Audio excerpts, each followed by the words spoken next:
Europe 1. Il est 8h13, Sonia Mabrouk, vous recevez le ministre de l'économie, des finances et de la relance. Et soutien d'Emmanuel Macron, bienvenue sur Europe 1 et bonjour Bruno Le Maire. Bonjour Sonia Mabrouk. On vient de l'entendre dans notre journal, c'est une autre guerre dans la guerre. Sur le front ukrainien, la bataille stratégique pour le Donbass a commencé selon le président Zelensky. Ça veut dire qu'il faut s'habituer désormais malheureusement à une bataille d'usure, à une guerre d'usure qui s'installe? Il faut jamais s'habituer à la guerre. Et notre objectif avec le président de la République, c'est bien un cessez-le-feu, des pourparlers, la paix entre les deux nations et la possibilité d'avoir une issue à ce conflit. Et nous voulons le faire en mettant la pression maximale sur le gouvernement russe, sur Vladimir Poutine, avec des sanctions qui, je le rappelle, font mal à l'économie russe, font chuter le PNB russe et créent de grandes difficultés au gouvernement de la Russie.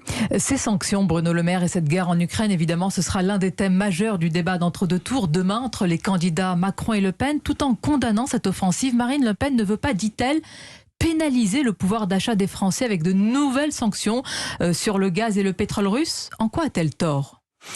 Déjà, elle a tort de se lier pieds et poings au gouvernement russe et à Vladimir Poutine. Et on sait bien que si Marine Le Pen devait être élue, elle livrerait la souveraineté de la France à Vladimir Poutine et à la Russie. C'est ça le projet de Marine Le Pen. Elle n'en fait pas mystère. Moi, je tiens à l'indépendance française. Je tiens à la souveraineté de la nation française. Je ne veux pas que nous dépendions de Vladimir Poutine, de la Russie ou de qui que ce soit d'autre. Qu'est-ce qui vous fait dire cela? C'est quand elle a parlé d'une alliance stratégique avec la Russie? J'ai écouté soigneusement, comme tout le monde, le projet des uns, le projet des autres depuis le début de cette campagne. J'ai écouté soigneusement ce que Marine Le Pen a proposé en matière de relations internationales.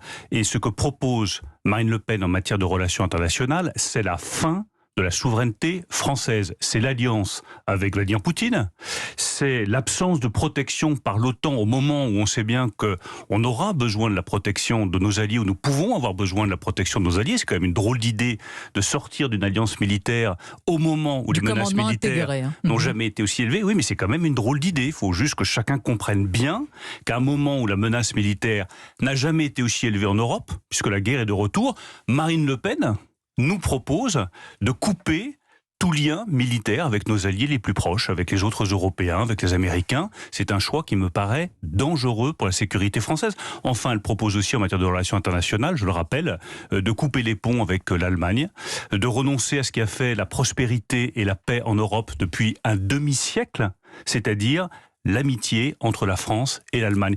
C'est tout simplement une folie. C'est le reniement de 50 années d'histoire de la France et c'est, en termes économiques, une aberration complète. Mais ça veut dire, Bruno Le Maire, pour qu'on comprenne bien, que discuter avec certains alliés, parfois remettre en cause certains traités et avoir une discussion franche, signifierait automatiquement de sortir de l'Union européenne ? Ça veut tout simplement dire que quand on regarde notre histoire depuis 50 ans, ce qui nous a permis de réaliser de grands programmes industriels, je pense à Airbus hier, je pense à l'hydrogène demain ou batteries électriques, c'est le lien avec l'Allemagne. Ce qui nous a permis de développer notre commerce, nos entreprises, notre prospérité, nos emplois, c'est d'avoir une relation très forte avec notre premier partenaire commercial qui est l'Allemagne. Ce qui nous a permis aussi de peser sur les affaires du monde. Je me souviens en 2003, dans d'autres circonstances, quand Jacques Chirac s'était opposé à la guerre en Irak, nous étions plus forts parce que nous étions alliés avec l'Allemagne. Ce qui nous a permis de préserver la paix. Et depuis maintenant plus d'un demi-siècle, sur le territoire européen, c'est le fait que deux anciens ennemis, la France et l'Allemagne, ont décidé d'avancer main dans la main. Quand on veut être président de la République, on est dépositaire d'un héritage. L'héritage de l'histoire de France depuis 1945, c'est ainsi qu'a voulu le général de Gaulle. Vous pensez vraiment que la candidate veut remettre en cause cet héritage ? Oui, je le pense sincèrement.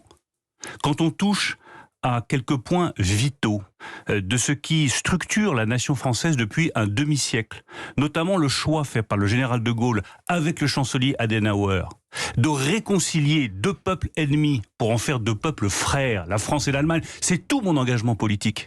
C'est tout ce que je défends depuis le début de mon engagement politique. Eh bien, entendre une candidate à l'élection présidentielle vous dire, dans le fond, cette amitié franco-allemande, moi, je veux la remettre en question. Elle ne remet pas simplement en question cette amitié, elle remet en question un héritage, et elle remet en question ce qui est désormais une part de l'identité nationale française. Il y a l'histoire, Bruno Le Maire, et il y a l'avenir. Je reviens plus précisément au pouvoir d'achat. Ce que vous préparez en termes de sanctions. Selon le New York Times, l'éventualité d'un embargo sur le pétrole russe devrait sérieusement être étudiée après la présidentielle française pour ne pas gêner le scrutin, est-il écrit dans le journal. Alors le New York Times est-il un journal bien renseigné?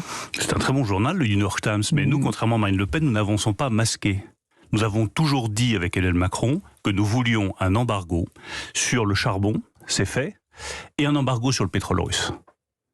Et quand vous voyez ce qui se passe dans le Donbass, plus que jamais, il est nécessaire d'arrêter les importations de pétrole venues de Russie. Donc le président de la République le dit depuis des semaines. C'est ce qui se prépare, monsieur le ministre? Mais bien sûr que c'est ce que nous préparons, je ne le cache pas.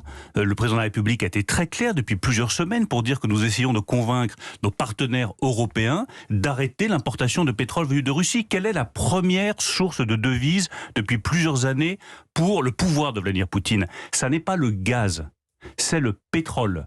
Donc arrêter l'importation de pétrole de Russie, c'est faire mal au financement de la guerre en Ukraine pour le pouvoir russe. Partenaires européens qui sont d'accord avec ce scénario, donc que vous mettez sérieusement sur la table. C'est ma conviction profonde que la réalité de la situation en Ukraine fera bouger les lignes. Si on est attaché comme nous à la liberté du peuple ukrainien, à la protection du peuple ukrainien que le président de la République défend depuis le premier jour, il faut aller au bout de son raisonnement et ne pas financer la guerre de Vladimir Poutine par des devises pour l'achat de pétrole russe. Le président de la République n'a laissé aucune ambiguïté sur ce sujet et on sait très bien que si aujourd'hui nous n'y sommes pas, c'est pas parce que la France ne le veut pas, c'est parce que certains partenaires européens ont encore des hésitations. Citons-les, nous lesquels? Nous ne sommes pas là, surtout en présidence européenne, on les connaît quand même, pour Bruno pointer Le du Maire. doigt les uns ou les autres. Nous sommes là pour rassembler, faire bloc. J'espère que dans les semaines qui viennent, nous parviendrons à convaincre nos partenaires européens qu'il faut arrêter d'importer du pétrole de Russie. Alors, sur le plan international, convaincre les partenaires européens et sur le plan politique intérieur, convaincre ou séduire en tous les cas les électeurs de Jean-Luc Mélenchon. Bruno Le Maire, jusqu'où irez-vous dans ce grand écart? Mais je ne vois pas d'opération de séduction en cours. Vous voulez que je vous les cite? Je vois... Alors, la réforme des retraites, l'écologie, enfin on a une longue liste, hein. Bon, on va les reprendre. Allons-y, je ne suis pas certain que ce qui est proposé sur la réforme des retraites soit forcément de nature à convaincre les électeurs de Jean-Luc Mélenchon. C'est peut-être le va-et-vient qui est fait pour les convaincre.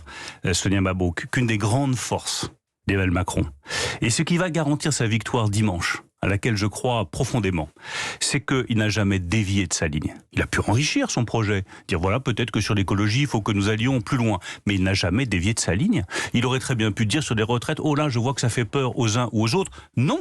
Mais c'est exactement ce qui s'est passé selon ses opposants. Mais ses opposants ne l'écoutent pas soigneusement ou déforment ses propos, ce qui peut arriver, donc je vais les rétablir.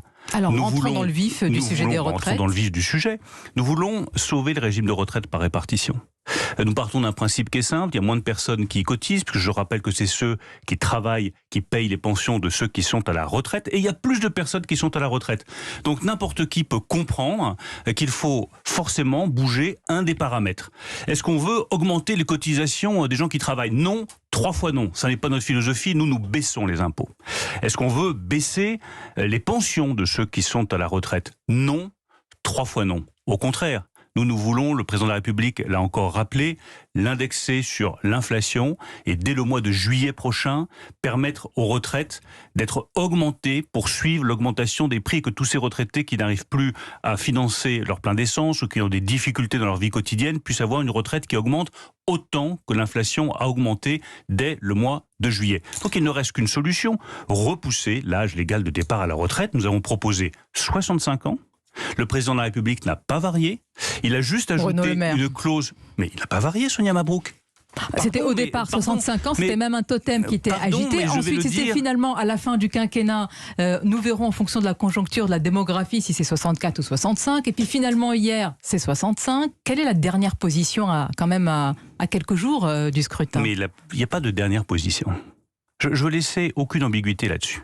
Parce que j'entends les candidats ou les soutiens de Marine Le Pen s'embourber dans un embrouillamini inextricable sur ce qu'ils veulent faire sur les retraites.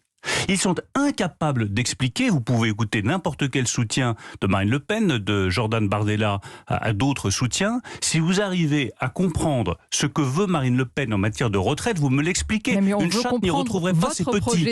Une chatte n'y retrouverait pas ses petits, tellement c'est compliqué. On ne sait pas si c'est 60 ans, 62 ans. Et les petits chatons dans votre projet, alors où sont-ils pour venir à... Nous avons dit très clairement que nous voulions un report de l'âge légal de départ à la retraite à 65 ans, que nous voulions une clause de revoyure en 2028 pour voir où nous en serions, que nous augmenterions la pension minimale à 1 100 €, que nous revaloriserions du niveau de l'inflation les retraites à partir du mois de juillet, que nous tiendrions compte de l'entrée dans la vie active pour les carrières longues et que nous tiendrions compte de la pénibilité du travail qui a été effectué toute la vie. Est-ce qu'on peut être plus clair, Sonia Mabrouk? Peut-être oui, sur un point. 65 ans, c'est combien d'annuités? D'annuités. Mais c'est 4 mois de plus de cotisation par an. Là aussi, les termes n'ont pas changé, les montants n'ont pas changé, les chiffres n'ont pas changé. Il y a simplement dans la méthode d'application, tenir compte de ce qu'est la réalité de cette réforme pour l'expliquer le mieux possible aux Français et avoir une clause de revoyure, c'est ce qui a été ajouté par le président de la République, pour voir où nous en serons en 2028. Mais je vous mets au défi, en interviewant une fois encore n'importe quel soutien de Marine Le Pen, d'obtenir des réponses aussi claires. Mais nous le ferons, nous poserons les mêmes questions, Bruno Le Maire. Sur l'écologie, c'est intéressant parce que vous dites que ce n'est pas un tournant. Il est vrai que le mot planification écologique a déjà été évoqué par Emmanuel Macron, mais quand on voit les chiffres, Mélenchon, pour la planification écologique, Bruno Le Maire, c'est 200 milliards. Et vous, France 2030, vous en avez beaucoup parlé ici à ce micro tout au long de cette année, c'est 30 milliards d'investissements. Vous allez vous aligner? Nous voulons accélérer la transition écologique de la France. C'est ce qu'a dit le président de la République samedi dernier à Marseille. Pour le faire de la manière la plus sereine possible, nous voulons planifier ces investissements. Je pense que le montant compte moins que la méthode. Et la méthode, c'est sur plusieurs décennies, dire ce que nous voulons faire. Là aussi, nous sommes totalement transparents. Nous voulons créer de nouveaux réacteurs nucléaires, 6 nouveaux réacteurs nucléaires. Nous voulons investir massivement dans les énergies renouvelables. Ça, c'était un tournant quand même, mais voilà, passons. Sur quand même les réacteurs nucléaires. Mais ce tournant, il date du discours de Belfort. Il ne date pas de la campagne présidentielle, donc ça remonte à plusieurs mois. Et nous avons tenu cette ligne depuis le début, construire de nouveaux réacteurs nucléaires, investir dans les énergies renouvelables, que ce soit les champs éoliens offshore ou d'autres, et investir dans l'innovation, notamment dans l'hydrogène, puisque nous voulons être l'une des grandes nations productrices d'hydrogène en Europe. Donc c'est cette ligne-là que nous tenons, avec des financements qui sont garantis effectivement par ce plan d'investissement de 30 milliards d'euros. Là aussi, nous verrons au fur et à mesure les investissements complémentaires qui peuvent être nécessaires. En fait, toutes mes questions, Bruno Le Maire, les dernières questions, amènent à une question. Vous, l'homme venu de la droite, est-ce que vous êtes à l'aise avec cette campagne d'entre-deux tours totalement mélenchonisée? Mais je suis... comment pouvez-vous dire que Mais je ne serais pas à l'aise si cette campagne ne ressemblait pas à Emmanuel Macron. Elle ressemble à Emmanuel Macron, elle ressemble à ce que nous portons, la planification écologique. Vous pouvez reprendre des discours que j'ai tenus ou des interventions que j'ai faites. C'est un mot que j'ai employé à plusieurs reprises parce que je considère que lorsqu'il y a des investissements aussi importants, il faut de la planification. Quand je vois le courage avec lequel le président de la République défend la réforme des retraites, qui elle est juste et nous permet de financer le régime de retraite par répartition, j'y me retrouve parce que c'est ce que Emmanuel Macron a toujours défendu. Quand je le vois dire qu'il faut mieux protéger ceux qui travaillent, que le travail paye encore davantage, proposer que la prime Macron soit montée à 6 000 €, je m'y retrouve parce que c'est la philosophie que nous avons défendue pendant 5 ans. Je le redis avec beaucoup de force. Ce qui va garantir l'élection d'Emmanuel Macron, c'est la cohérence entre ce qu'il propose et ce qu'il a fait.